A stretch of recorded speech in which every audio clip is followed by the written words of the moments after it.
Ah, and now Oh.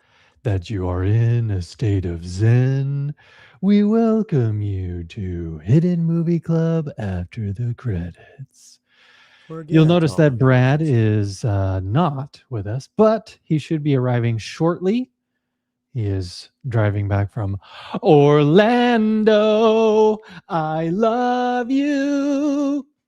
Anyway, if you haven't seen the Book of Mormon play, you should, because Fantastic play, actually. that's what that is from. Anywho, thanks for joining us. And yeah, the bird cage is what we are going to be talking about today. Derek, had you seen the bird cage before? I have. I have seen the Birdcage several times throughout my life at various different points. And I think this is probably like the third or fourth time that I've seen it. And thus far, I pretty much have the same reaction every time I watch it, which in general is that I really enjoyed the movie. It's wildly entertaining. However, the execution is not completely up to snuff for me. I think I like the premise. I plan on going on a long diatribe when Brad gets here about what a meaning I kind of take from the movie. I know it's based off of a play, a French play Yes. or screenplay, stage play. I mean, not Mhm. screenplay, stage play. But it very much feels like a stage play to me, recorded on film rather than something that was made for film. And I know that's not completely accurate, but that's kind of, it's kind of the gist of how I feel about the overall movie. What's your rating? Like a 6.5, 7 out of 10. Um, Again, I think the message in the movie is stronger than the movie itself. I'll put it that way. Yes. I really I like the know. message, and that's the big part that I want to get into with you and Brad when he gets here. Mhm. Um, it's mostly the execution that I'm not the biggest fan of. There's some weird pacing in there. The effects shots are pretty terrible. There's some really like jokey stuff that I don't think adds to the story or the point of the movie in any real kind of way. Mhm. And then just there's it's odd to me because there's like some weird pacing and then there's really good pacing, and the same thing with some of the Right. shots. There's some like really terrible shots and then there's some really good ones that I found incredibly interesting. And I can't like reconcile that they're both from the same movie, if that makes any sense. Yeah. No, I totally agree. I noticed that as well. It's like there definitely had to be something involved with the production that caused that. Like maybe even different directors had to come in, or just scheduling conflicts, or something that they had to just kind of work around as best they could. Because yeah, there were some times where it's like, oh man, this is fantastic, and then other times I'm like, what is this? What am I watching? Yeah. Like VFX you were talking about. Like this is 1996 when it came out, but the interior car shots were Yes. so bad. Just Especially like the angle that clearly. they change at when he like just yanks the wheel and the Yes. car like, like what even is that? What Yeah. even is that? Yeah, and actually, I'm glad you pointed that out because that's exactly what I was thinking of when I was thinking of effects shots. There's even like Mhm. one. I'm pretty sure it's like a set extension or like a painting shot, but when they show, I want to say like at the beginning or close to the beginning of the movie, they first show Armand going like into his house and he like walks in front of a pool or something and then goes in there, and it's kind of like a pullback shot, but the perspective doesn't, the top of the scene perspective doesn't match the bottom perspective. So it's Mhm. like, and I genuinely had to do like a double take because I was like, is this like a set extension or is this just like a weird like fisheye lens or something? I genuinely couldn't tell what was going on. Yes, Duppy, we are talking about the version with Robin Williams, and yes, believe it or not, there are effects shots in this movie that are Terrible. Right. Terrible. Which actually that's what I was going to say. You mentioned the interior car scenes. There's Mm. actually the juxtaposition can't be more blatant than the first car scene where they're all driving to come the the South Beach. Yeah. And there's like a really nice like landscape shot of a freeway. It's like the sun is setting. It's like Yeah. framed pretty well. And Yeah. then it just Yeah. keeps like backing up, backing up, backing up. And then it transitions to like the interior of the car.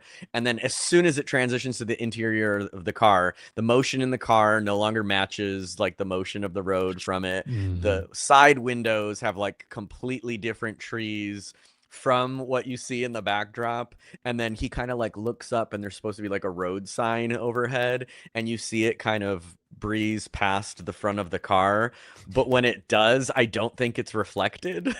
Right. So it's like they literally just took the shot that follows immediately after that and they like cranked up the opacity or something so that it looked like it was coming across the windshield, but it's not. It's, I don't know. Yeah. Yeah. Yeah. It's very weird. It's very, very weird. I know, man. It was, but yeah, like as we were discussing before we hopped on, um, yeah, it was. I had never actually seen it. I had hoped to go see it in the theater because it was re-released. That's why we're covering the Birdcage, is because Fathom Events re-released it in the theaters for a limited run. But like, it's disappointing with these limited anniversary releases because at least in my town, because it's not that popular of a movie, it seems like they continue to do this thing where it's only two screenings. It's usually on a weekend and a weekday. And the weekend time slot is usually 4 o'clock, either on a Saturday or a Sunday. And then it's usually a Wednesday. And not only a Wednesday, but a Wednesday at 7 o'clock in the evening. And like, they're just not the best times to go see these movies, even though I do want to support it and I do want to support going to the theater. But man, Fathom Events is really making it difficult to actually attend these screenings. I was going to say the same, and I wonder if it has to do with, obviously whatever it takes on the back end to license the movie and then, coordinate that with the theater, because the theater by my house that we talked about a lot, Majestic, wasn't playing it at all at this location. They were playing it in another location in Arizona, but not here. And I wonder because, we've talked to the people at Majestic and they're the busiest location of all of the ones in Arizona. So it's odd to me that they didn't screen that. And especially like the time frame of the movie kind of fits in with the demographics of where I live. Our average age here, I think it's like 35 or 36. And that's like right in, peak time for when this movie came out. So yeah, true. I do find that a little odd. Yes, Bro Cinco. We can from here on out, we can call it an Elon if you forgot to watch said movie that we are talking about. So thank you for that. Hey, we've got inside jokes now, so that's cool. Yeah. Shoot, I'm trying to get a screenshot of this scene I was talking about. I should have prepped this a little bit earlier, but it's cracking me up. Yeah. But yeah, it's I watched it. How did you watch it, by the way? Same rental on iTunes. Oh, okay. I actually watched it on Prime Video. I was gonna say we tried watching it on Pluto, but if for whatever reason kept like buffering over and over and over again. I don't know. I do not have good experience with Pluto and some of those other services. I've subscribed to Tubi, which typically seems to be okay as far as like any technical issues. But obviously there's ads. So I just resorted to Prime Video so that way. Oh no, that's right. Never mind. I would have had ads either way because Prime Video now has ads unless you go for the higher tier, which we don't want to do because we already have Ooh. mixed feelings about Amazon, which I know you do as well, Derek. You don't want to touch Amazon with a 10-foot pole. So No, it's really hard not to, but it's kind of you have to.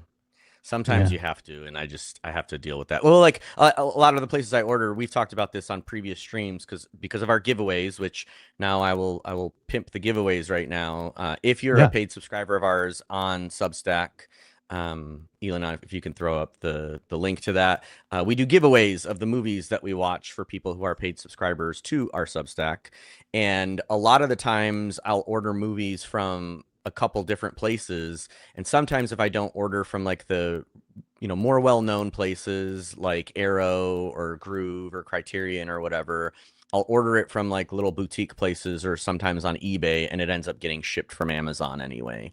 So it's kind of like it's hard to avoid that even when not. yeah, um Marty, thanks for joining us. I agree. Maybe not. Well, it might be his best role. I have complex feelings about that because to me his role is kind of like a caricature. He played it pretty straight yeah, as far as dedicating to the role. So I thought that was pretty darn good. But it's quite a bit of a character. For whatever reason, I couldn't get the line from Clueless out of my head, where I forget who says it, but she's like, Lucy's Mexican, and she's like, I'm not a Mexican, and she's like, Lucy's from El Salvador. That's kind of how I feel about right, Hank Azaria's performance. I'm pretty sure he's like from New York, and I don't know if he has any Guatemalan heritage or anything, but right. it's a pretty cartoony portrayal. So I enjoyed that. Elon, did you notice or realize that Mike Nichols directed The Graduate? That was the other thing I was going to say when we were talking about the framing and cinematography. This is Oh, from the person that did The Graduate, which I think is an incredible movie. And it's yeah, very odd to me. I think there's got to be some truth to what you're saying, that there's some behind the scenes production stuff that we're not aware of, yeah. because it definitely feels like some of those shots could have come from Mike Nichols, but others, I don't know, didn't seem like they did. Yeah, because obviously he's a very capable director. So Yeah, yeah, and that might come down to the cinematographer or whatever. But yeah, true. Brad, what's up, I buddy? made it. I made it. Yay, Brad's Finally. here. Jesus. Just in time. We're just finishing up. Oh, cool. Well, I'll see you guys later. Have a good one. I'm glad I could go through Orlando traffic for just to show up for my 5 minutes of fame. Yeah. Yay. Did you drive by South Beach on your way? I mean, maybe I did, maybe I didn't. You'll I never know, honestly don't Jay. even know where South Beach is. I know it's It supposed is to be far Florida. away from Orlando. Okay. That's all you need to know. It's in the South. and Yeah, there's a that's why they beach. call it South Beach. That's yeah. Is that why? So, Brad, had you seen Elon? it? Have you seen the Birdcage before? Yeah. I mean, my wife and I watched it. Admittedly, I didn't watch it this past weekend, only because Ooh. I was super busy. However, my wife and I watched it like a month ago, Oh, so yeah. it's still fresh in my mind. But it is something that I've seen probably, I would say, at least 10 times in my life. It's Wow. probably one of my Okay. favorite Robin Williams, and I mean, it's the movie that made me a massive Nathan Lane fan. Just Nice. For his first. Isn't it his first feature film? He was a Broadway actor before. I don't know if it was his Oh. first feature, because I know he was like, to the interwebs. This is what I do right away. the For the interwebs. person that complained that we don't do enough research, this is me. I Oh, think they right. meant ahead of time. Yes. All right, hold on before we continue. The tagline or the synopsis of the Birdcage for those listening.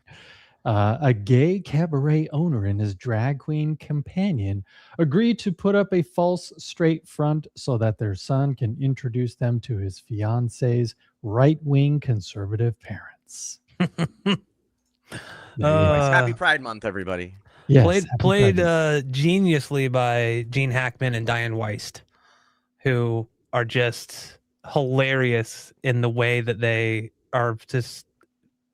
They're just hilarious. I don't even know how to describe it in the spoiler alert. I don't know if we've gotten this far into the movie, but the way he just cannot accept that Nathan Lane's character is dressed in drag. He's just right. What's happening? What's going? He just cannot. I love all the subtle references, but ahead of that moment too. Yeah, when he mentions something about like going to school or playing a role in a play, and he's like, "I'm sure you looked lovely." Right. Yeah. Oh, yeah. His poor wife is sitting there, just like, "What's on these plates? What are on these plates here?" Mm-hmm. Yeah, no, this is far and away not Nathan Lane's first movie. I mistook that. IMDb has it's the breakthrough movie role of American Broadway actor Nathan Lane. Oh, okay. Breakthrough. Yeah, I could see that. Which I should know this because I'm so like traffic lagged right now, but like he was in one of my favorite Michael J. Fox movies outside of the Back to the Future. It'd be weird if Nathan Lane was actually in Back to the Future. But Life with Mikey. Like a great movie from the early 90s. That was before the Birdcage. But yeah, he's been in quite a lot of stuff. I mean, Joe versus the Volcano. Oh yeah. Miami Vice. He played in one episode as Morty Price. I don't know if anybody remembers that. I don't. Morty. Not much before. Oh, Addams Family Values. I remember that. Oh yeah. Timon. I guess technically he wasn't on screen for that, but I don't know if you noticed this, or at least took it like my brain did, but because of this type of role being very like flamboyant and having animation performances usually over the top a little bit just to be a little bit more engaging for the kiddos out there watching it. But just hearing Nathan Lane in this role reminded me a lot of Timon in The Lion King. Just because he's got to project and he's got to have that kind of extra pizzazz behind the mic. So I thought, boy, does he! Yeah, boy, does he! Yeah. What's your rating, Brad? Out of 10? Yeah, whatever. 11. No, I would probably rate it. Like I said, I've probably seen it 10 times or more. So it's up there. It's not a perfect movie, but like, yeah, I'd probably give it a high 8, like hard 8, maybe even like a low 9.1. It's just one of those movies that I feel like if I can't figure out what to turn on and I just want to watch something that's funny and that I've seen before, and that just, I don't know, the performances from like Robin Williams, although when my wife had never seen it and she loved it, but like the kid, like I never really realized how just kind of a spoiled little shit he was with the whole, the antagonist of the film. Yeah. And it was like, oh my God. Like, so yeah, but it was, and also like, I got to mention one of my favorite actresses, Christine Baranski, playing his ex-wife. Yeah. And that was just, she's also in Addams Family Values. And she played one of the camp counselors. Becky Martin Granger was her name in that movie. See, I've seen that movie probably 30 or 40 times in my life. So I remember that. But yeah, big Addams Family Values fan here. Christopher Lloyd. Same. Do they ever mention? I'm trying to think. I know they refer to her as Catherine in the movie, but they don't ever mention her last name. And IMDb doesn't have a last name listed for her character. Is she Catherine Goldman still? That's a good question. I mean, probably not. Or was she ever? Because they say that she's his mother, and that they had like a fling, but were they ever married? I don't know if that was. I can't remember the specific line that she said, but it made it sound like she was a surrogate for them. Yeah, potentially. Because she says something like he came from me, but like not necessarily that I was his mother per se. So I Well, wonder if she was. yeah, that's why I wonder, because even at the end when, the jig is up or whatever, and he Yeah. says like, no, she is my mother, but she's my mother, or she is. Wait, what does he say? I forget what Val says, but he says something along those lines, Yeah. like, no, I didn't lie. She is my mom, but this is my mom, or whatever. Right. Because he worded it in such a way that made, like, I don't know, my brain kind of filled in that gap that maybe she was the surrogate, Yeah. and she never actually raised or helped raise Val. But yeah, What's that your was my rating, take. Elin? You never gave a rating. Oh, I give it like a 5.5, 6 maybe. Ooh, lower than me. Okay. Yeah. I don't know. Like I don't know. Like I said, I was talking to Derek before we hopped on the stream, but like, yeah, it just didn't really grab my attention the first half. Because it's definite world building. Mm-hmm. We're introduced to these characters, and they're obviously going through this ordeal. I don't know, like maybe I just wasn't paying attention enough, but when Val first came into the movie, for whatever reason, I thought he was like a past fling or a past lover. Well, They set it up like that. Yeah. So it seems like that Armand. yeah, he is Yeah. having an affair with some young guy, and then it's Val, Right, Who which is is his obviously son. yeah. So, And the way they said it, he's like, I noticed you bought this wine in the White in wine. yeah, and it's all this stuff, and yeah, and then it's all set up, and almost like his introduction of the character yeah. is even like Well, there's it's purposely ambiguous. Yeah, and you're like, because Right. he oh, touches and his then- hair, and he's like, oh, Yep. you've cut your hair differently or whatever, and he's Yep. always like touching his cheek or whatever. It's definitely intentionally made ambiguous for that. Yeah. Until Yeah. I think the first time you realize it is he says something like, "Thanks, Dad," and then it's like right Bam. before they get into their little argument. Yeah. right.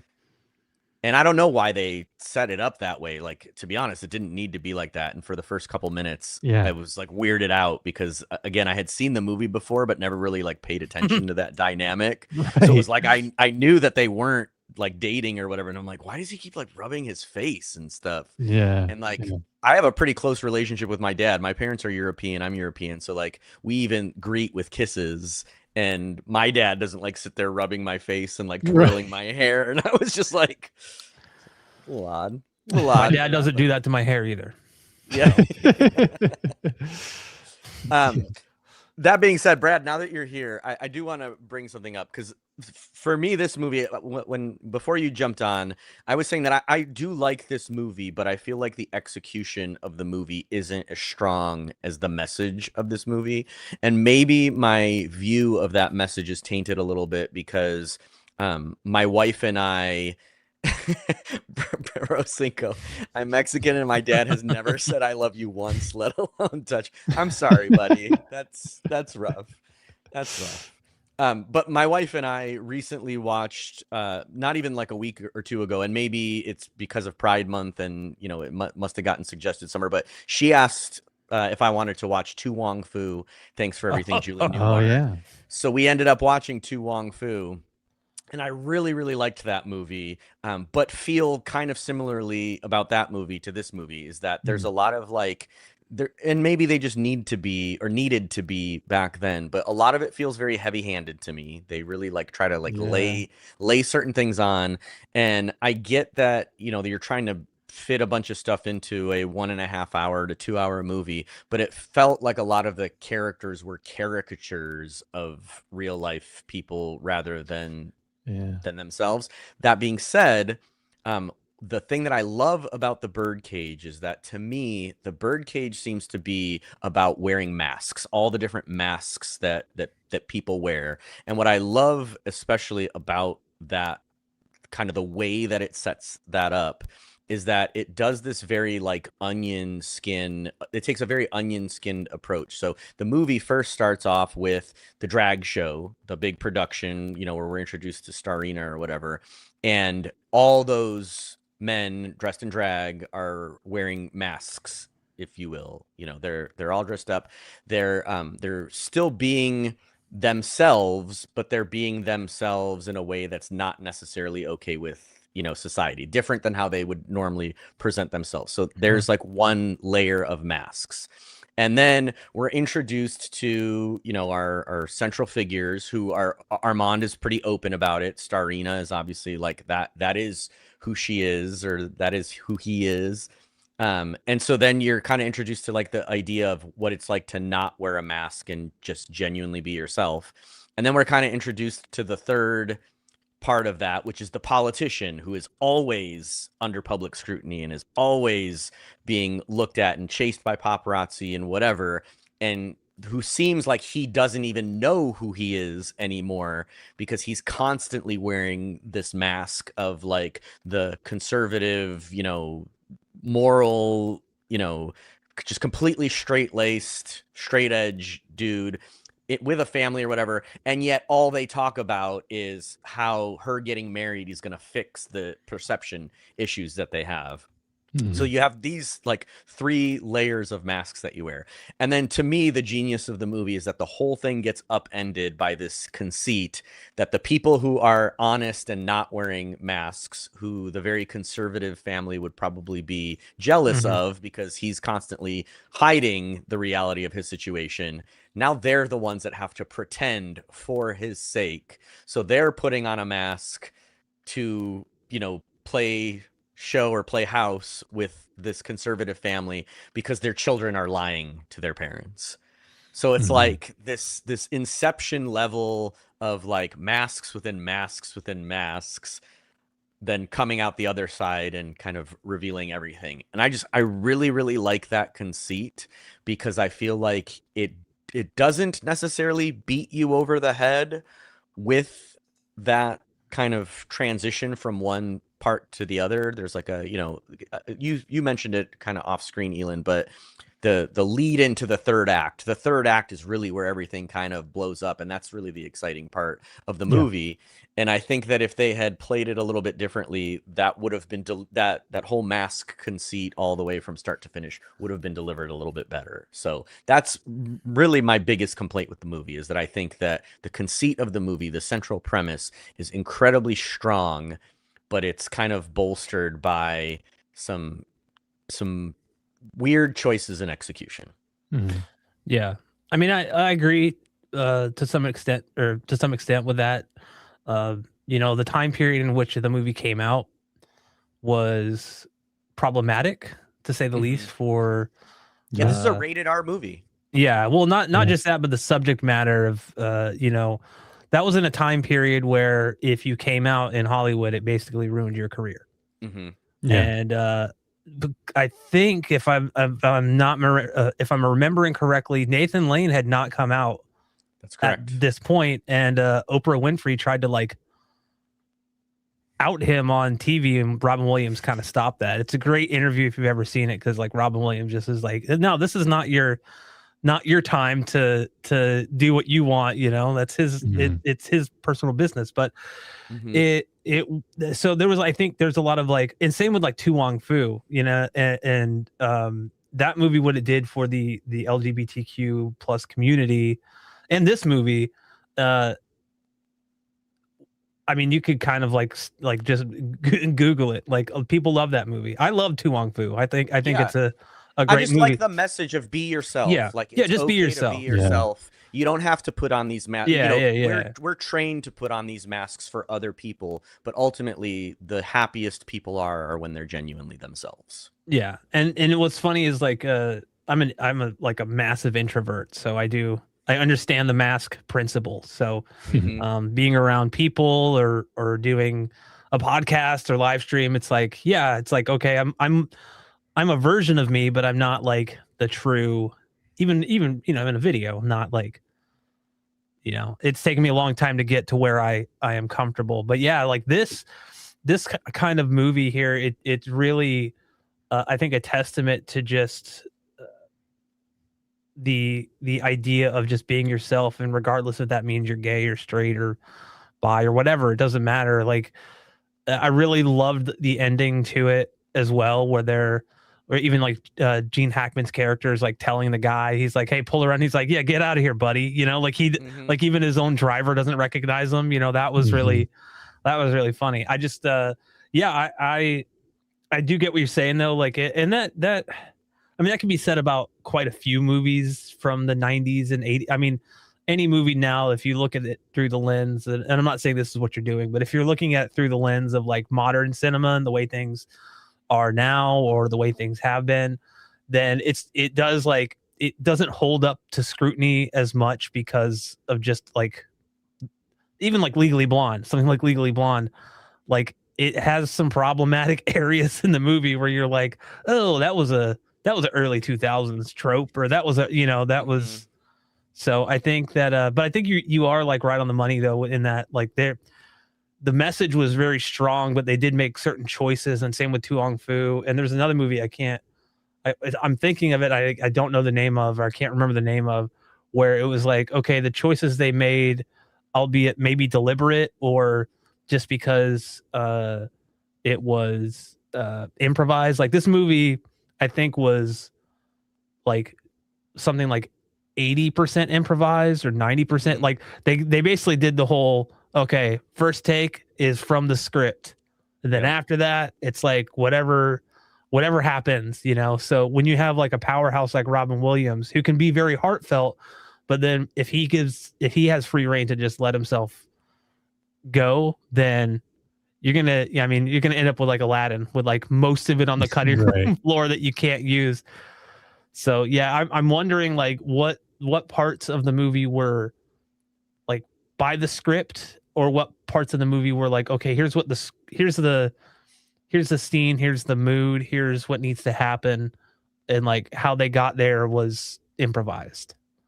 Yeah, I like we've talked a little bit about, we use the phrase they don't make movies like they used to quite a bit, and kind of throw that around a little bit. But that what you said is great, because it makes me think of like modern comedy.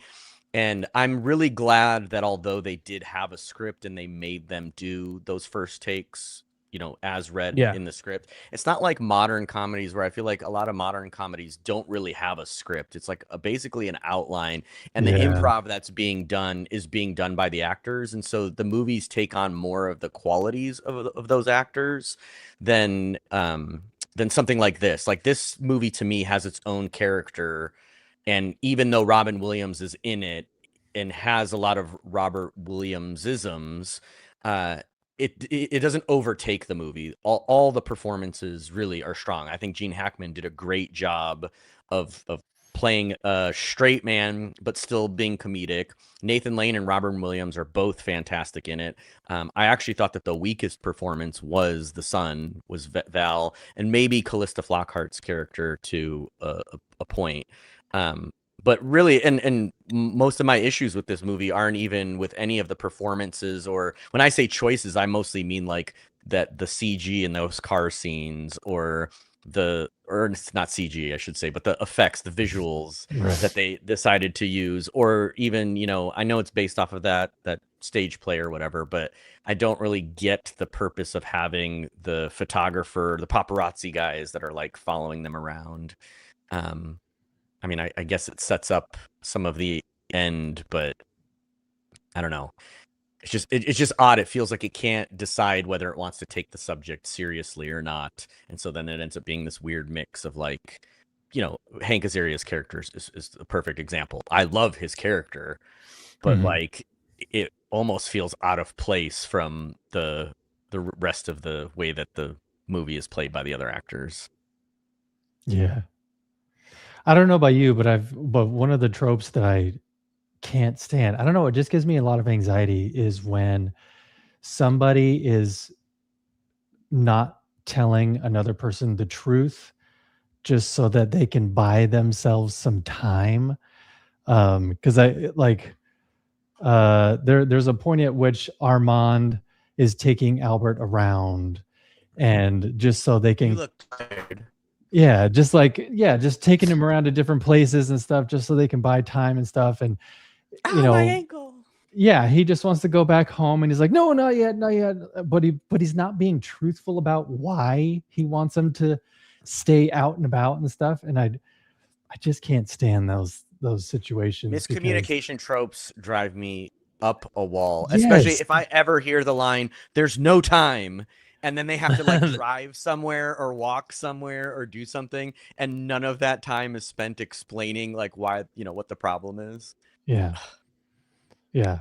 Because it just, I don't know, man. It just irks me. It just makes me a big ball of tension because I'm just like, just tell the truth. just be truthful. But yeah, it's I didn't like that particular portion. So for me, what really started me to be really engaged in this movie was when Armand was having Albert attempt to be John Wayne. Oh my God. Like, yeah. Yes. because like honestly, that just seeing these gay men trying to be straight and just these brilliant performances of them doing that. I mean, yeah, that's I don't care who you are. That is such a great comedic performance. Just it's not like over the top slapstick either. It's just like him trying so hard and concentrating, and just the look on his face and the physical movements that he's making to not be as gay as he really is. Like it's great. It was yeah, that was the moment where I'm like, all right, now I'm locked in. And Yeah. that was kind of the beginning of the end anyway, or at least like going into the third act, where then everything culminates to this big hullabaloo at the end. Yeah. But The funny I thing do is that is agree. kind of how John Wayne walks, though. It really I know, is. right? But even when Nathan Lane walks in with the nice suit on for the first time, and Val and Armand are just sitting there looking at him, and even then, like, he's trying to be like, as soon as he walks in, and he just stands there and lets the other two gawk at him basically. And as soon as he starts to walk, he just can't help himself have this gay little walk. But then he straightens himself up, and then he sits down, and he has this look on his face, like the contortion of his face to go from who he really is to this tough guy. It's like, it's great. I loved it. It was great. I enjoy the movie. I do want to highlight Flatbridge Duppy's comment because I think it's worth highlighting, and I want to talk about this because I am a massive John Waters fan. I was introduced to him at a young age watching a little Kathleen Turner movie called Serial Mom. Not his best work, but man, I love that movie, and I don't even care. Like, I don't care if someone's like, "Well, you like Serial Mom?" I have not seen Polyester. I started with I know. I'm gonna watch it now just based on, because if Criterion's releasing Hairspray, which I have seen Hairspray. I also saw Pink Flamingos. Really like that. Pecker was another movie with Edward Furlong from like the 90s. There's a bunch of John Waters stuff that is in my pile of shame that I have not watched. But that may be something that we revisit. I would love to watch Serial Mom as part of this podcast because I think it's just such an underrated, like, comedic I'd watch it. I've never masterpiece. seen it before. Oh my I'm God. totally unfamiliar with Matthew John Lillard, Waters outside of Chucky. Ricky Lake is in it. Oh, no way. Yeah, I mean, this was like Matthew Lillard pre-Scream. It was like after Hackers, but like before Scream. So it was that weird, like, oh God, there's some like other people in it. I'm trying to. There's just a lot of little things in there, and man, was it? And Duppy, it's been a hot minute since I've seen it. Was it Suzanne Summers who was going to play her in like the biopic in the movie?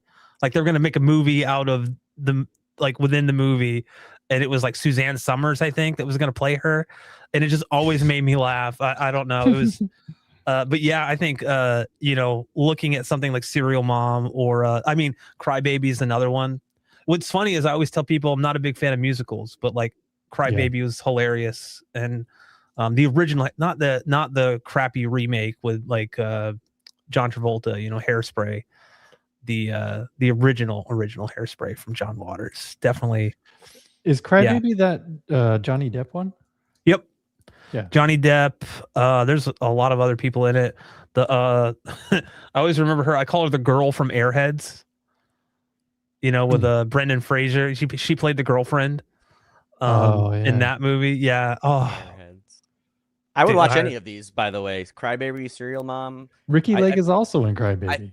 I think I've seen. Isn't she in Hairspray too? Yep, I'm pretty sure. Yeah, I think so. Because I think I've seen Hairspray, or at least parts of Hairspray.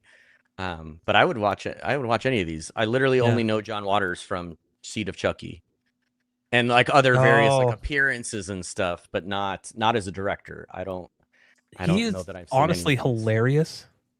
Like when I've watched interviews with him, I'm just taking I know we're like sidetracked, which is what we do, whatever. But I really just kind of like him as a person. Like he just seems like he's when you make movies like he has in Hollywood, and you're constantly told no from studios and stuff, but you say fuck it, I'm gonna make it anyway, and you find funding. And it's like I respect that, because he's like, I don't care, I want to make what I want to make.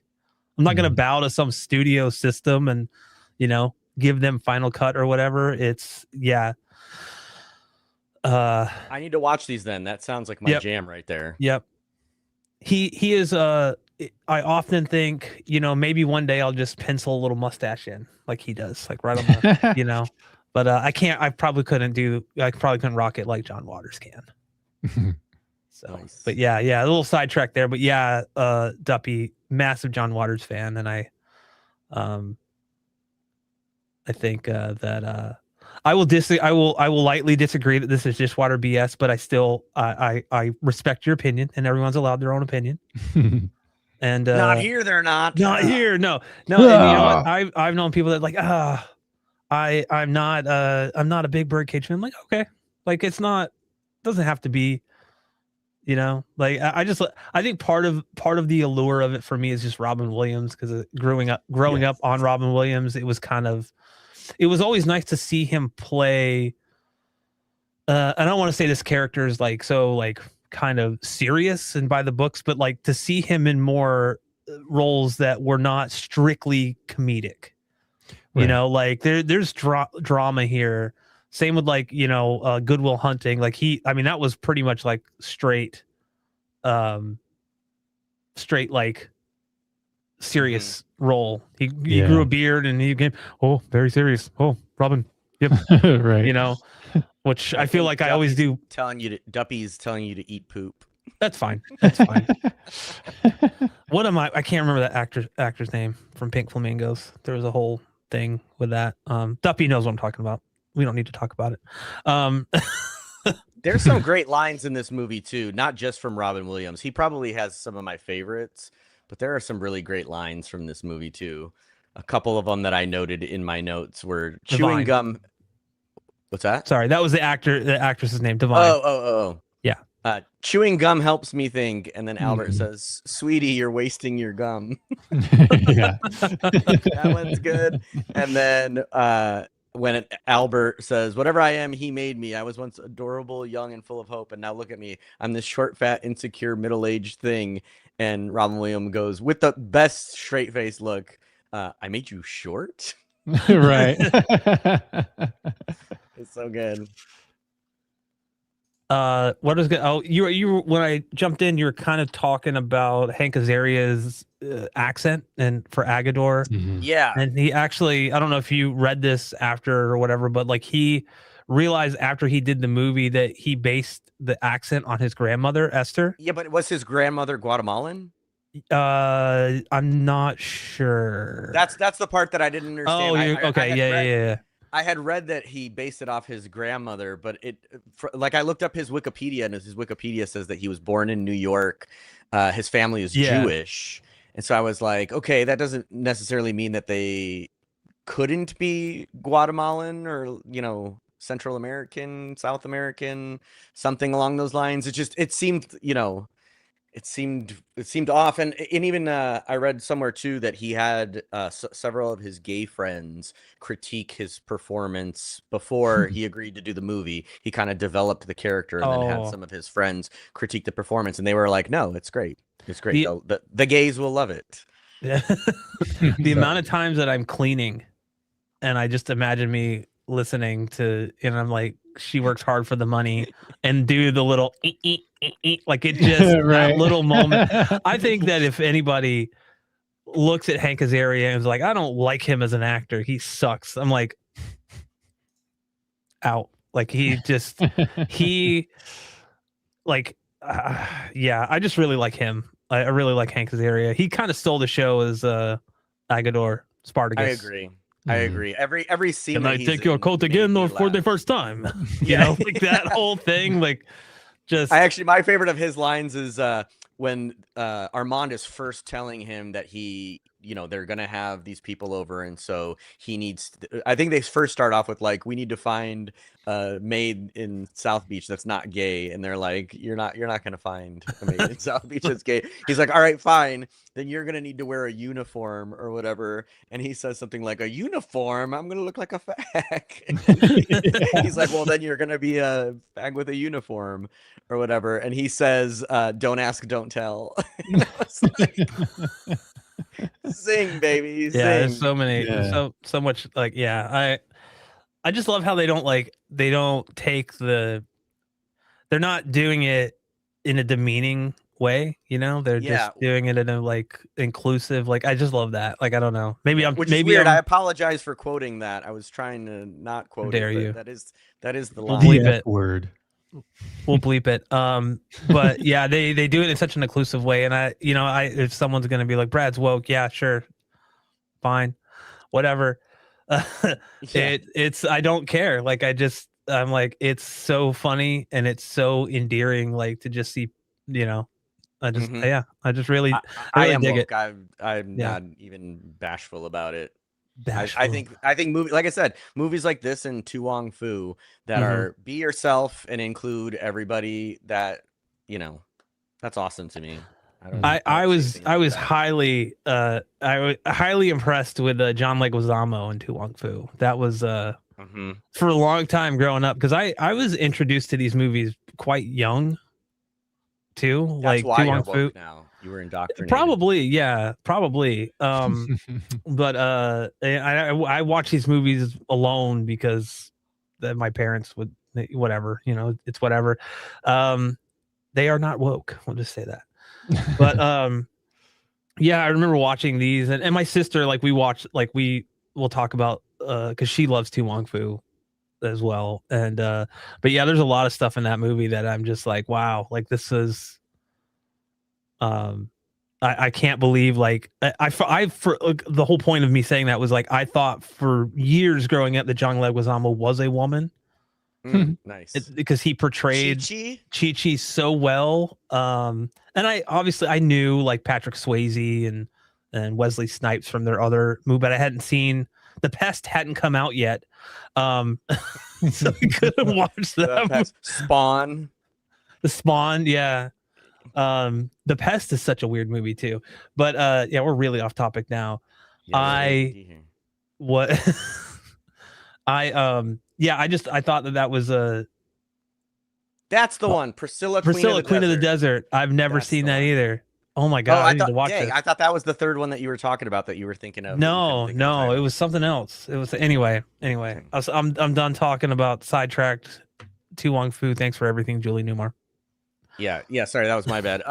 The other thing that I liked too about this movie is I read somewhere that when Gene Hackman agreed to be in the movie, that he was the one that wanted to add the line, something about, like, they're talking about Clinton, actually, I think Clinton and Nixon or something like that.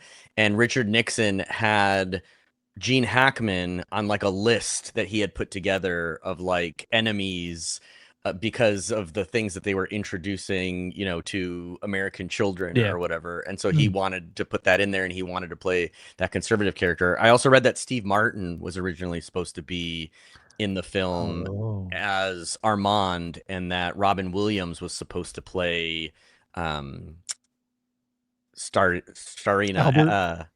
Albert, good Lord.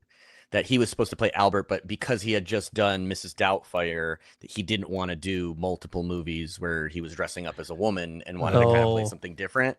Yeah. And they didn't initially agree on that, but then Steve Martin had to drop out. I don't remember what the reason was for dropping out. Going But to he do says- Bowfinger. No, I don't know.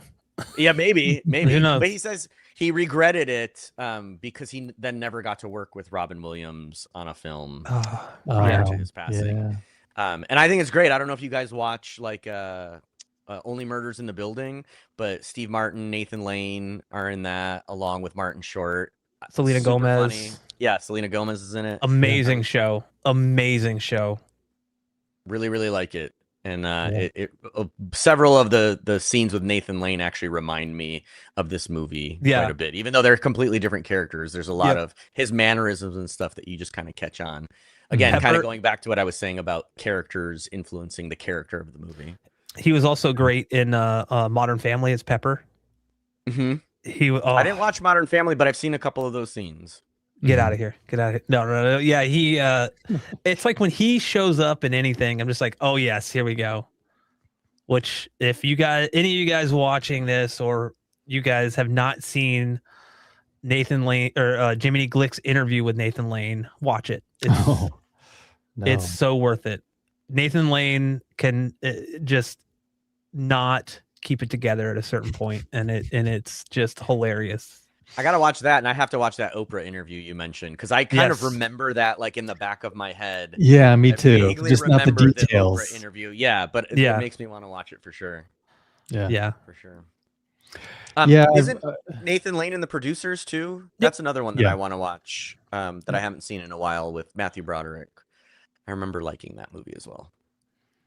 I do. You touched on this a while ago, Derek, but I do have to agree that Val was definitely one of the like weak links of this movie.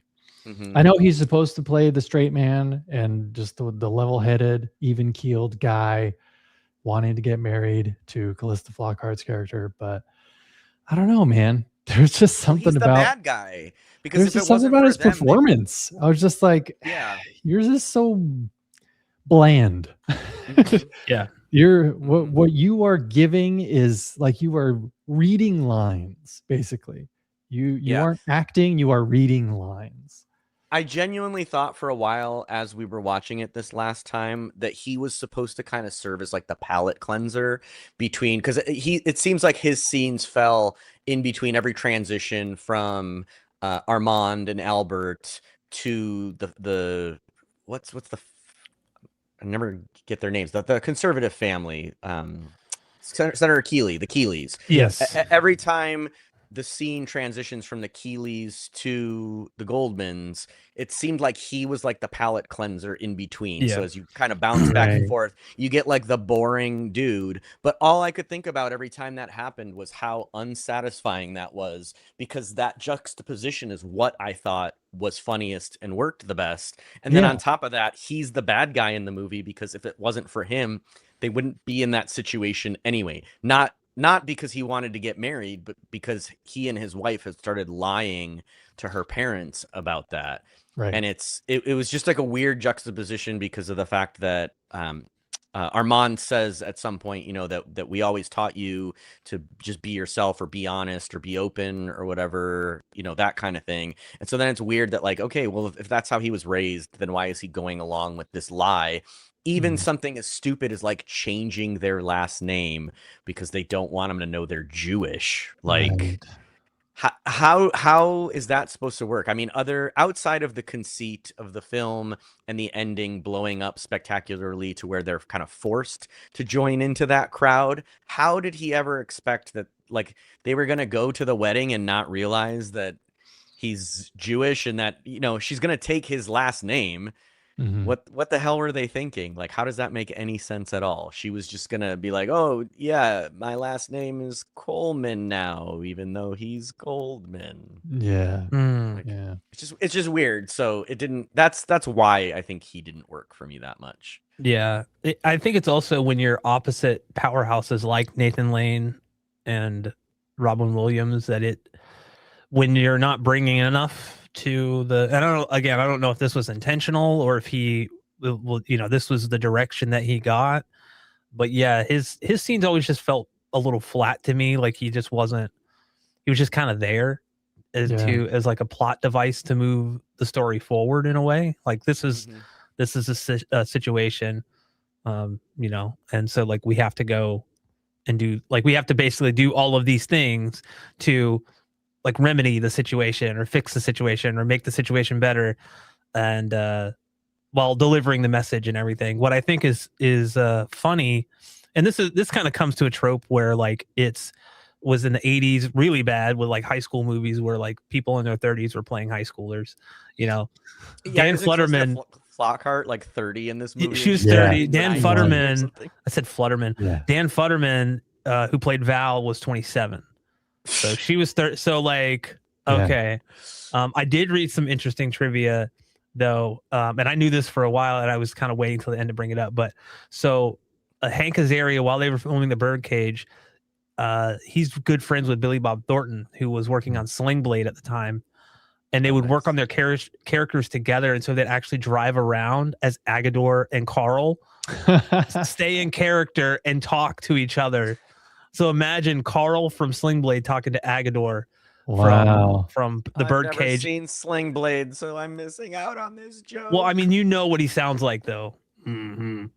Give me the biscuits and mashed potatoes, like that. I don't, but that's thank you. That's hilarious. You got the massive underbite, but I'm just imagining that's a spin-off movie that that could have collided both movies together, like Agador and Carl. That's gonna happen. A true tale. Oh my gosh! AI will make that happen someday. As much as I hate it, we're gonna get that treasure because of AI. If podcasts were around back then, they would have just created a podcast just of that. Yeah. Those two characters just interacting with each other. Only gays in the building. Only gays in the building. By the way, Steve Martin was working on Sergeant Bilko at the time. Oh. Bowfinger wasn't until like 98, 99. So dang. Well, then understandable why he missed out on this one. That's clearly everybody remembers Sergeant Bilko. Everyone, right? I honestly don't think I've seen that either. No. Steve Martin is finally at that. We're like you mentioned, Only Murders in the Building, but Steve Martin's finally at that point where I'm like, oh, he does age. Yeah, he just looked the same for like 30, 40 years, and then finally I'm like, oh man, he is getting older. Yeah, it's mostly in the way that he moves. The white hair is fine, but it's mostly like the way he moves. It's like when you see the Irishmen and they, de-age them and they're like still old men. Yeah. He's like beating somebody up and he's like not even like, I was like, no, that's not how a young person would beat somebody up. Come on, man. Yeah. Right. Or vice versa. Like I hate when shows try to age up somebody like well past their age. And so they put like a bunch of makeup on. The one I'm thinking of right now is For All Mankind on Apple TV. It's the show goes like it started off back in the moon race and kind of changes. It's like an alternate history kind of show, but Joel Kinnaman plays the same character over I'm not even kidding, like 4 or 5 decades, because every season jumps 10 years in the space race.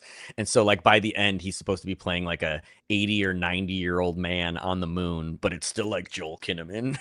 You're like he's like pretending to be all like it just doesn't work. Yeah, there are very few off the top of my head that I, movies or TV shows. Cinco's got another one. Samuel L. Jackson and Captain Marvel. No, didn't work. Oh yeah, no. Okay, so I will say that. So when they de-aged him, he looked fine if it was like a still. Like if he wasn't moving or talking, he looked fine. It's when he just Now, do I think it's better than what's the last Alien movie, Romulus, where they took Ian Holmes' character? My wife and I were just talking about this. Ian Holmes' character from the first Alien movie, and they deep faked or CGI'd him with the puppet.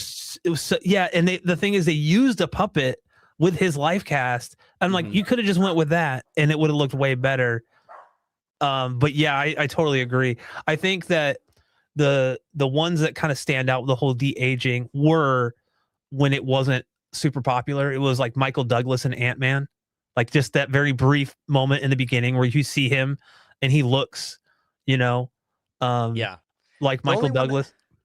I feel like the only one that I remember that it didn't look so bad was one of the X-Men movies. It's like Patrick Stewart and Ian McKellen.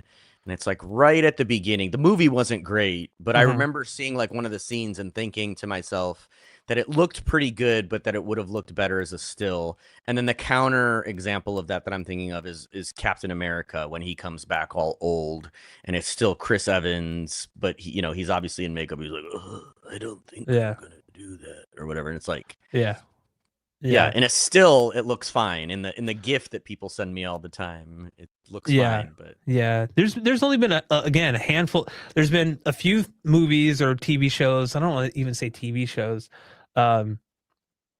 where they go back and they de-age them. I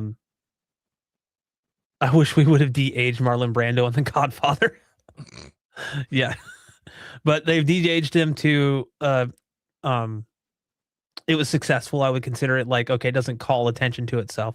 And there's been very few things that like really, as they've aged someone up where it looks, believable. There was quite a few shots. I don't know if you guys ever saw that movie that bombed from Robert Zemeckis called Here, where the entire movie was one shot. In one, like literally not even one shot. It was the camera never moved.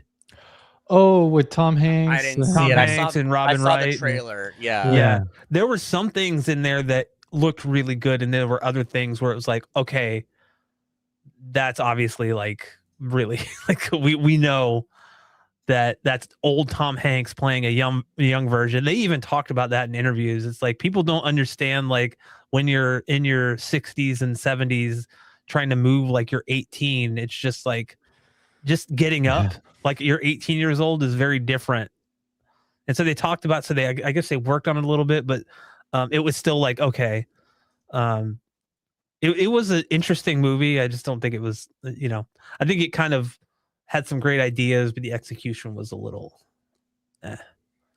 I saw the trailer and I remember thinking that, and it was weird to me because we have so much reference of Tom Hanks throughout his entire career for all of the ages. Well, that's what helped them though. That's what helped them. Like it helped them, except that they put that on top of Tom Hanks. Now. Yeah. So instead like you're saying, they had reference of what he moved like back in the day, but they didn't change the way he moved. They just used it for like the visual effects for his face and stuff. I think what they could have done differently if, and again, now we're really off topic, but whatever, what they could have done differently with that. We could do a whole live stream with just about de-aging and aging technology in movies and how, it's gone from like the early age, like the early days of filming with the old age makeup and stuff. But I think that if they were going to do something like a deep fake to get an actor that is around that age and that had his likeness, at least, and then they could digitally alter his voice, or even, have Tom Hanks do it and digitally alter Tom Hanks's voice. Because it's much easier to make someone's voice sound younger than it is to make them appear younger and move like a young person. It's funny that you say that, because that is probably the biggest giveaway for me when something is aged up or aged down. The voice because whether it's subtle, but it happens. You're younger, your voice is just a couple cents pitched higher than when you're older. Older people, your voice gets a little bit more gravelly, but it also gets just a few cents lower than it normally is. And so when they don't do that for young actors, I can hear it immediately. It just doesn't have, because most of them will try to talk like this and do this thing. But even when they're doing that, you have to lower that tone. You have to lower the pitch just a little bit for it to sound natural, because otherwise it just sounds like an impression of a young person going like this and making it seem old. I think that's like for the Irishman when they were like de-aged Pacino. I'm like, he doesn't sound like Pacino when he was younger, because Pacino was, Dog Day Afternoon Serpico. He's like, you and I gotta go for a walk. Like he's like way up here, and now he's like, whoa, Yeah. Right. oh, just looking around it's at much, whatever, much lower. much lower. Yeah, which I always hear Pacino is like Frank Caliendo now. So that's anyway. That's funny. So Birdcage, back to the Birdcage. We've been Yes, back to the Birdcage. Anything else, Elin, that you had thoughts on? We started talking about Val a little bit and how big of a disappointment he is. Yeah. I mean, yeah, that's pretty much my sentiment about this movie is that it was, I knew I needed to stick with it for this podcast. Otherwise, I probably might have turned it off, like maybe Really? half an hour in. But again, I mean, saving grace. I love Robin Williams. I wanted to see his performance for sure, because I don't know if you've seen this, but like I see this particular clip probably about every couple of months, where he's in the kitchen, just getting, and he slips. and he slips and stuff, and like how that was not in the script whatsoever, and that he just continued on and improvised, and he's on the verge of laughing but doesn't to break character. So yeah, I've seen that particular clip several times. So I did know that I wanted to at least get to that scene, if anything. But yeah, like I said, the turning point for me was when Nathan Lane was John Wayne did told, it. I'm told glad to- you stuck yeah. it out. I'm glad you stuck it out Yeah. because I do like that. I think the ending or that third act really is probably the best part of the movie, and starting pretty much right there. That really gets great. There's the other kind of famous part where he's doing the Fosse, whatever. Yeah. Blah, blah, Right. blah. I'm Madonna. And- I'm Madonna. Yeah, Yeah, and that that gets whole thing. quoted a lot. Yes. And actually, that's one of the shots that I think, Brad, I think you were not here when we started talking about this, but Mike Nichols directed The Graduate. Mhm. And Terrible I was saying, film. Terrible film. Yeah, Just dreadful. I was saying how weird it was because there were some scenes in this movie that I thought were really framed and shot beautifully. Yeah. And then there were others that felt like really lazy and weird. And I had mentioned that there's one shot early in the movie where Armand is first going like into their apartment or whatever. And it's like a set. It's clearly a set extension because the perspective of like the top of the building doesn't match the part that he's sitting on.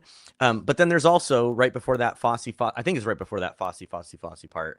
There's a really great shot, in my opinion, of Val. Actually, they're following him. He's like right in front of the camera, and then he kind of like walks to stage left, kind of walks behind the stage, and comes back. And somehow it manages to keep him in focus the entire time before he comes back, kind of to the middle on the stage. And it's just like a weird shot. It felt really out of place, but I kind of thought it was like weirdly beautiful. Yeah. Mhm. Yeah, that's like a blocking 100%. Like that's just Yeah. them. You know what I want to do? And then some of the what's funny is like you do mention like how some shots just feel like I noticed this in movies too. A lot of movies where like some shots just feel like they were shot by a different person or by a different crew. Mhm. And typically when it feels like that, it's because it's like second unit. And they're like, exactly. they're not the main, like they're off doing things with, the other actors. And it's like, okay, for scheduling reasons or whatnot. And I don't know if that was the case here, but it did kind of scream like, oh, second unit did this shot. And, especially like if you're filming the main stuff with Robin Williams and Nathan Lane, and that you have all the second unit stuff with like the Gene Hackman and the Keeley family. Yeah. Mm-hmm. Then, yeah, you're going to have two different crews kind of working at the same time in different sound stages. Cause I'm sure most of the stuff on the interiors, at least, were sound stages. But yeah, there's some really cool shots in the movie, and I love the cinematography. And I thought the lighting was pretty decent. But yeah, this is definitely like a mid 90s. It had that kind of mid 90s look to me, but it was extremely colorful due to like the nature of like where they were, the type of like club they owned and everything. So yeah, and just the outfits and stuff that Albert wore were. All the outfits are great. I mean, all of the them, but characters- yeah, Yeah. like that, you that know, end scene is like a plethora of wonderful outfits. Mhm. a plethora of sweaters. What is a plethora? Why would you tell someone they have a plethora if you don't know what a plethora is? Oh man, Ah, Well, yeah, I agree with all of that. I think Yeah. the wait, did I just get that completely backwards? I'm sorry, I'm watching the movie on here while I still have it. Okay, no, it is the opposite. He starts at the front of the camera and then walks back. Okay. aha. if you're not Anyway. if you're not gonna get it right, just Got to do my research better. I do. I wonder because Elon and I have talked about this a little bit, and somebody mentioned it last week or the week before about how we should show clips when we're referencing stuff to talk about it. And I know that we've tried to do that, and YouTube inevitably takes stuff down or demonetizes it or whatever. But do they do that with screenshots? Can we at least screenshot stuff? So, with like timestamps, because if that's the case, then I would gladly screenshot and timestamp stuff that I want to talk about ahead of time. yeah, I'm not sure. I know that so typically if you're breaking something down, a lot of people will say, "Oh, it's all under fair use because you're critiquing the movie or whatever." And while it may fall under fair use, it's still no guarantee that you won't have to fight it to get your stuff. Yeah, and you will. Because inevitably, if you're gonna show a movie clip or something and you don't have the rights for it, it sucks. I hate the system because I wanna it's one of the reasons I don't part of the reason why I never show like demo clips on my channel for stuff, because one, it's pointless on YouTube to try to listen to a speaker recorded through a microphone, and now this being played through somebody else's speakers, and with even if I don't do anything to it, it's going to be colored in a way. Like the sound is going to be cut. Like even if you had the best microphone in the world, it's not going to pick up what it was like to actually be there and experience it. And you don't get it. They're just pointless, right? Whereas like being able to look at still frames at least to talk about the blocking, like we were talking about. Oh, there's this shot of it, and you instantly have a reference as like what you're talking about. Mhm. I think that would probably be safer than showing a clip. Yeah, well, we did that or Elon and I did that for Oh Brother, Where Art Thou? I put together a version of our live stream Right. where I spliced in clips of the movie when we talked about it, because we ended up showing screenshots during the live stream. And so I snipped in all the clips, uploaded it to YouTube, and it immediately got flagged for copyright. And I just wasn't willing. I uploaded it to my account to kind of test the waters before we put it on the main channel. And I'm glad I did, because I don't want to risk getting a channel taken down. And bro, Cinco is asking, how does CinemaSins do it? I have no idea. They have over 9 million subscribers, and they have a legal team. That's how they do it. Like they have people that their job is to fight it. And like, I mean, that's part of it too. It's like a lot of channels that are bigger, they typically don't go after those, because that's why we need paid subscribers. So we can pay for lawyers. If Elon would just get off his ass and get 1 million subscribers. No, I know. Isn't Sorry. legal Zoom only like $10 a month? Yeah, right. Come on. But yeah, no. Typically stuff like that, they have like a legal team that is or telling licensing them agreements. They got to have something. Yeah, but also like they have lawyers that can tell them what they can and cannot talk about, and what strictly falls under fair use versus what doesn't. And yeah, it's when your channel's that big, that's part of how they do it. I've seen the same things where like people are like, well, why don't you show this? Digital Trends can do it. And I'm like, yes, because Digital Trends is a massive company, and I'm just like one guy in a freaking 10 by 10 office making videos, I'm struggling to remember the name of the site, but there's a site that I used to use a lot to pull up clips from movies where you can type in the quote that you're looking for or whatever, and it'll show you movie clips that have those words in them. Yeah. And then you can click on them. It's not like Yarn, but something like similar to Yarn. Yeah. And I used that for a little bit. I paid for a subscription to that because I thought it was really useful. And then the same thing happened. I used it in a clip or in a video on YouTube, and the whole video got demonetized because of the clips that I ended up using from that. So I would love to do that. I think it would be cool if we could figure out a way to do that. It's just, I know it's difficult without, like you're saying, Brad, kind of that machine behind you to push that stuff out. And I think that's changed because when like CinemaSins and those things started, CinemaSins is what, 10, 15 years in now. When they probably started, the rules on YouTube were super lax and they didn't have all the automations and everything. And it didn't really start until the studios and especially the music publishing companies, they really got into the game by automating a lot of that. As soon as that DMCA process was automated, it kind of killed the whole indie content critique market or whatever. Yeah, it did. I mean, why do you think a lot of reaction channels like don't really show the movie?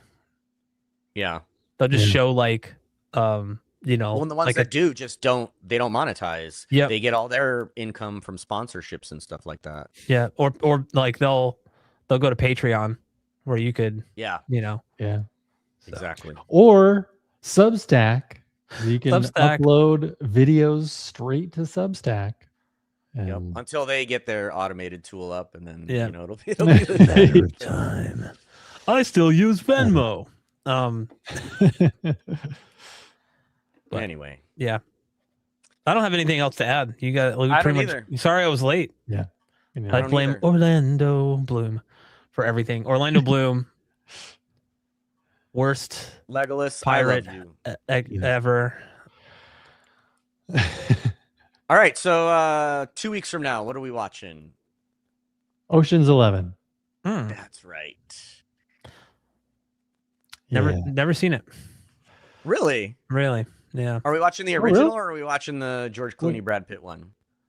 Yeah, George Clooney Brad Pitt. Oh, okay. Great. So not gonna sit through freaking Brad. I can't stand anybody named with Brad, like especially Brad P. Like all of them. Yeah, so that's June 30th.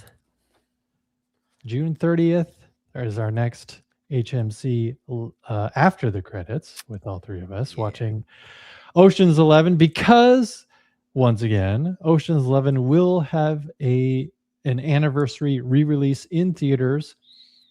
Check your local listings. It's sometime June 20th. It's in the 20s. I think it's like the 24th and the 27th or something like that. But it could also be different in your neck of the woods. So double check your listings for that. That one I do definitely want to try and catch in the theater. Because I'm going to see if it's playing at my local theater. I own the box set, so I have all three of the Ocean's movies. And I think I own the original Rat Pack Ocean's 11 as well. This one's actually in 4K. Okay. UHD. Yes. Yes. Thank you. Yes. Chaos. Check that out. Let's see. And then next Tuesday, Derek and I will be doing Good Morning Vietnam to continue this Robin Williams centric stuff. I know we've got a mixed bag to choose any Robin Williams movie. I mean, but I'm disappointed you didn't choose Popeye. Come on, man. That's a terrible movie, but I remember, God, Robin Williams hit it out of the park, man. He was Popeye. He always does, man. At least from what I remember. It's not been very showing at my theater. It's showing at Ocean's 11 is showing at another one in Arizona, but not at the one near me. And again, Elon, like you said, Sunday, June 21st at 10:45 a.m. or Wednesday at 6:45. Like, what? Yeah. Who's what? Why? It's like, who's choosing this? Yeah, it's like if you want people to come to your theater for an anniversary release, at least have a few screenings during the day. and make them, easily accessible or times that people can actually go. This did just give me some information though. July 26th and 27th, Fifth Element. Oh, How do you guys feel about Ooh. watching that one? multipass. Maybe. Maybe. Okay. Yeah, it's been years, and I did not like that movie when I saw it. I'm one of the few that just did dang. not like it. Yeah. It's okay. Yeah, I don't know. It's not But that do movie. I- It's not Luke Besson. It's just, well, maybe it is a little bit, but I mean, he is the director. So. yeah. It is his vision. Mhm. But I did like Leon, the professional. Yeah. I So, mostly just like Gary Oldman. So pretty much anything Yeah. he's in, I'm like a fan, and I love his portrayal in Fifth Element. Yeah. Yeah. Yeah, I just remember Chris Tucker. Yeah. All right. Come down it. Cinco, no, I don't have Ocean's 8. I purchased the box set before Ocean's 8 was even released. No, I don't even know what. Everyone. Yeah. Goat, man. Gary Oldman is goat. Yeah. I know. We've been going through. My daughters have not seen all of the Harry Potters, only like the first two. Mm. So we've been slowly going through that saga. Did you already own the movies, or are you Of streaming them? course. Oh, I own the 4K Blu-ray Ooh, and box set. DTSX. Correct. The very hot, very loud DTSX versions. Yeah. They are very loud, aren't they? They're like, you recommended, I think it was the one with the pixies, the little Yeah. yeah, and you recommended that scene for what we were watching, DTSX or something. I think I upgraded my receiver or Yeah. something like that. Yeah. And I was like, holy crap, this movie, like, was like at -10. I'm like, let me turn this down. Like, I gotta. Yeah. Yeah. But that's the thing. Yeah, Like right. the dynamics are insane Yeah. with that particular package because the dialogue when it's just dialogue, it's very quiet. It's very subtle. Yeah. It's very nice. And then action picks Just up and like- it's like, oh my God. Harry's got himself a rogue blodger, like Yeah. that's been tampered with. That has from the But that- same Yeah, movie That with scene as Gilderoy well. Lockhart. I Yeah. often use that one to demo Bravo. because it's Yeah. a lesser known demo scene. I'm glad I own those discs because I'm not buying any more Harry Potter stuff. I'm Yeah. woke. I am what I am. Not gonna watch the new. Oh, you're not. My wife tells me that speaking in any type of other accent other than my own is a vocal stem that I have that I do when I'm nervous. Mhm. It's like we're watching New Girl right now, and like she's always like singing and stuff, like Zooey Deschanel's character, and it's just like, Right. you know what? I think you're right. Anytime a situation's like, oh, I don't mind waiting. It's like, Yeah. so It's anyway. funny because I think mine is singing theme songs. My wife and my brother and sister tell me all the time that if somebody mentions like Batman, I'll start Right. like humming When or I- singing the theme song to something or Anytime I hear like a tune that just even mildly resembles a theme song, like I joke with my wife every time I go to microwave something. I literally I put in the number and hit start, and it's like duh, duh, duh, duh, duh, and I always do it in that, and I'm like, stories from your friends next door, and I go to the America's Funniest Home Videos theme song. Just I can't help it. It just happens. Red, white, and blue. Yep. The funny things Yeah. you- You do, America. This is gonna get copyright That's fine. flagged. Bob Saget's rolling in his grave. See, that's what we should start doing. We should start sweeting versions of these movies, like from Be Kind, Rewind, Oh yeah, dude. and then just have you seen that movie? Oh God, it's been years. Be Kind, Rewind Oh. with Jack Black. They like accidentally erase all the movies in the video store, so they have to re-record them and like remake them. So they react RoboCop and like all these other movies. And Oh it's, my like, God. super low budget. Be Kind, Rewind. That's what it is. Yeah. Wait, Yeah, isn't yeah. that what I said? That is what you said. yeah. But that way we won't get copyright stricken. If we redo let's all the do it. movies ourselves, just the three of us. Dibs on Agador.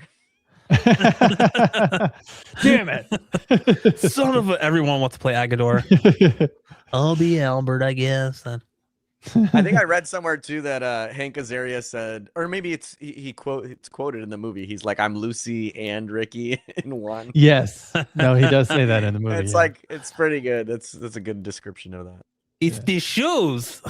Yeah. Oh my god, that was so funny too when he's wearing the normal shoes. He can't walk.